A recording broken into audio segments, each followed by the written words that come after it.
Hello, first graders. So I know today we are going to finish this book. And if you remember, Lulu was just left the Brontosaurus, but she was starting to feel a little bit bad about it. So, chapter 12. But then, after maybe an hour, Lulu suddenly heard a different voice. A not so friendly voice saying, "Hold it right there," and standing up on his two hind legs and blocking her path through the forest stood the black bear she had stomped on yesterday. "You hold it right there," said Lulu, "and please," there was that P word again, "don't keep shaking your clawy paws at me. If I have to stomp you, I'll stomp you, but I'd really rather not stomp you. I'd rather," she opened up her suitcase and took out a jar of golden honey, "give you this, if you'll please get out of my way." What's going on with Lulu? She'd rather not stomp him? The bear took the jar of honey, opened the top, dipped in his paw, and slurpily licked it, mumbling something that sort of sounded like "thank you." Dipping and licking and slurping, he hurried out of Lulu's path, and she continued, tromping through the forest. Until another not too friendly voice said, "This time I'm eating you before you bonk me." And there was the tiger, the silky, slinky tiger of yesterday, ready to pounce on her. "Forget the eating and the bonking," said Lulu, "and try on this beautiful scarf." She pulled a long, floaty, bright green scarf from her suitcase. "It matches your eyes, and I'll give it to you if you'll please get out of my way."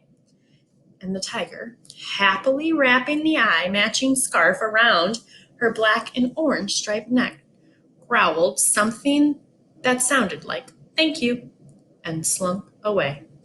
And Lulu continued tromping through the forest. I bet I know who she's going to run into next. Until, well, what do you think she met next? A wolf, a giraffe, a lion? Don't be ridiculous. Of course she met, what else? The snake, who was hissing an even nastier hiss than he'd hissed the day before, and warning her, "This time I'll be the tighter squeezer." Lulu, looking disgusted, told him, "Nobody's squeezing anybody, and all I'm doing is getting home today." Then she reached into her suitcase and pulled out a small flowered rug and explained to the snake, "This is for you. If you'll please get out of my way. A soft rug to rest on whenever you feel like resting." The snake took the rug in his mouth and tried, at least I think he tried, to say thank you to Lulu, though it's really hard to tell when a mouth is full of rug. In any case, he went slithering off wherever a snake goes slithering, and Lulu continued tromping through the forest. Chapter 13. It wasn't too much later that Lulu could see that she was nearly out of the forest. She was happy that soon she would be with her mom and her dad. But along with feeling happy, she was also feeling sad when she thought of the Brontosaurus she left behind. As a matter of fact, she pictured the poor, lonely dinosaur so clearly in her mind, it almost seemed as if he was standing there, just outside of the forest, waiting for her. And he was. So here's Lulu. There's the forest. There's the Brontosaurus. Was Lulu shocked? You bet. What, she asked. "Are you doing here, Mr. B?" "I found a shortcut," the Brontosaurus replied. Lulu smiled a soft, sweet smile, then shook her head and sighed. And then she said, and even though I'm the person writing this story, I truly don't know why she's saying it in a rhyme. Please try to understand, Mr. B, that I cannot be your pet, even though you're the nicest brontosaurus I ever met. And if you take me away with you, I'll keep on running back home every chance that I get. Not a bad rhyme, though the last line is a little lumpy. I already figured that out while I was waiting for you, the brontosaurus told Lulu.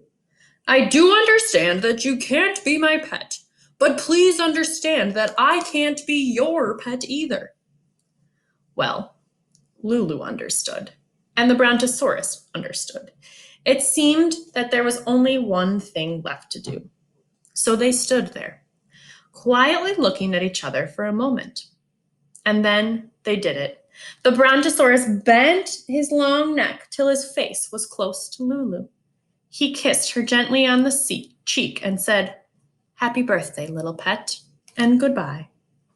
Lulu put her arms around the brontosaurus's neck. She kissed him gently on the nose and said, Don't be too lonely, Mr. B, and goodbye. Then she slowly walked down the road that would take her home.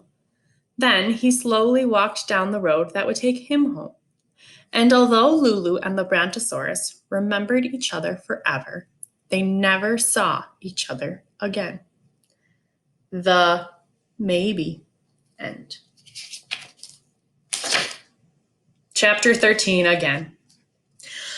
Wait, I'm really not sure about this ending. It's maybe a little too mushy, a little too sad.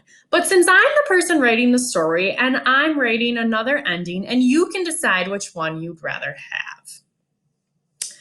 Well, Lulu understood that the brontosaurus understood that neither of them could be each other's pet. But why should they mean that they had to say goodbye? Come with me and I'll give you a piece of my birthday cake, said Lulu. I'd like that, the dinosaur said. May I give you a ride? And Lulu arrived at her house, riding happily on the back of a brontosaurus. While her mom and her dad heard the noise of a dinosaur clomping into their yard, they remembered Lulu and they remembered her birthday. Lucky for all, her cake had already been made. Don't worry, he isn't my pet, Lulu said. He's only going to stay here for a piece of cake and a glass of lemonade. But he's kind of a lonely guy, and I would like to invite him back for Thanksgiving dinner. There they are. From that time on, the brontosaurus came to Lulu's house for her birthday, Thanksgiving, and the 4th of July. And sometimes she visited his house, though, since she didn't like eating leaves, she always brought a suitcase of pickle sandwiches. On one very special birthday, she not only invited her friend, the brontosaurus, but also the snake and the tiger and the bear. And the brontosaurus noticed that whenever Lulu asked for anything, she always said please. The end. Maybe. Do you think there's going to be another chapter? Oh my gosh. This is funny. Chapter 13, yet again. I'm still not totally satisfied. I'm going to try once more because I think I need to answer certain questions like, were Lulu's mom and dad worried sick when she didn't come home at night? Had they bought her a present for her birthday? Did she completely stop being a pain and turn into polite?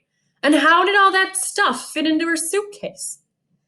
And I'm going to answer these questions. And when I'm done, you'll have your choice of 3 different endings.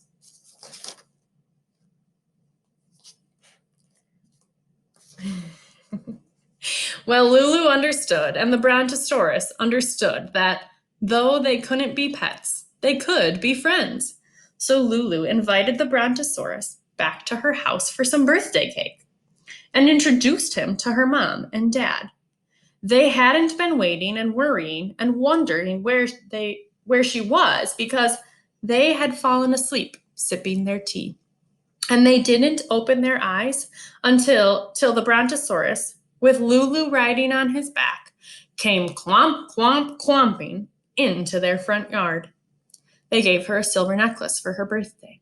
She sang them a whole new song. I didn't get a brontosaurus for a pet. I didn't get a brontosaurus for a pet. It sure looks like you've brought one home, Lulu's mom says to Lulu. And we still say no, you can't have one, said her dad. And both of them waited for Lulu to screech and throw herself down on the floor and kick her heels and wave her arms in the air. Except she didn't. What happened to the screeching? Asked her quite astonished mom. And her dad asked, what about throwing yourself on the floor? Lulu replied, very dignified, I'm 1 year older today, and I'm not doing that kid stuff anymore. And she says, a very nice please, said the Brontosaurus. After the cake and the lemonade, the dinosaur said goodbye, but he would return for many holiday visits. Sometimes the snake and the tiger and the bear came too. Although she kept getting older, Lulu never turned into perfect. She still, though less and less often, sometimes screeched and forgot about please, though she never again in her life said, "Foo on you." But she mainly wasn't a pain, and the Brontosaurus was mainly not lonely anymore. As for how all that stuff fit into Lulu's suitcase, I'm sorry to say that I don't have a clue. I am, after all, just the person who's writing this story. I think that's actually going to be the end. The end. Oh my gosh, I loved how there was 3 different endings. So, thanks for letting me read that story to you. I had a lot of fun. And like I said, there's at the way beginning, there are a ton more Lulu books. So, it says join Lulu in her next gracious adventure from Judith Forrest and Lane Smith. It's called Lulu Walks the Dogs. So, if you liked this Lulu book, you can go ahead and you can look for these Lulu books and maybe read a few over the summer.